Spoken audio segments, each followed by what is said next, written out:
At the reunion, Chris finally locks eyes with Sophie, the girl who vanished from his life without a word 10 years ago. Their first conversation is filled with tension, unspoken pain, and a fire that never truly died. Secrets from the past hang heavy between them, threatening to shatter the fragile spark of hope rekindled that night. Just when it seems they might finally face the truth, one moment changes everything, forcing them to confront what love really means. The question is, will their second chance heal old wounds or open new ones?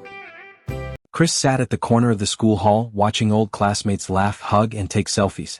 10 years had passed since graduation, but the walls still smelled like chalk and paint. He hadn't planned to come, but curiosity brought him here. He was sipping his drink when he saw her, Sophie, the girl he once loved but lost. His heart stopped for a second. She looked different yet the same. Her hair was longer, her smile softer. Memories rushed back. Those afternoons by the football field, the notes they passed in class, the night she walked away without explanation. He wanted to leave, but his feet betrayed him and carried him closer. She turned, their eyes met, and time folded like it never passed. Sophie's lips parted as if she had seen a ghost. Sophie's chest tightened as Chris stood before her. She had avoided this moment for years. She remembered the last day of school, how she had run without looking back, hiding the secret that had burned her heart. "Hi," Chris said, his voice low but steady. She forced a smile. "Hi." For a moment, silence swallowed them, heavy with words unsaid. Then Chris broke it. "Why did you leave?" Sophie looked down, her fingers trembling. The reunion chatter around them grew distant, like an echo. She wanted to tell him everything, but fear coiled in her chest. "It's complicated," she whispered. Chris's jaw tightened. 10 years, Sophie. Complicated doesn't cover it. She felt the old fire between them, the pull she had tried to bury. But shadows from her past whispered, "Don't open the door." They stepped outside, away from the music. The night was cool, the stars scattered above them. Chris leaned on the railing, his eyes searching hers. "You don't disappear on someone you love without a reason. Was it me? Did I hurt you?" His voice cracked, raw and honest. Sophie's heart ached.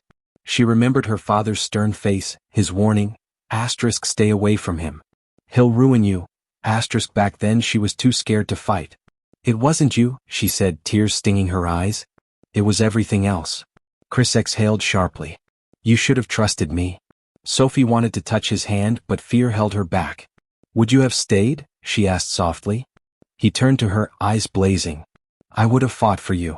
Her soul shook because she knew he meant it. The reunion ended, but neither of them left. They walked through the empty school halls, their footsteps echoing.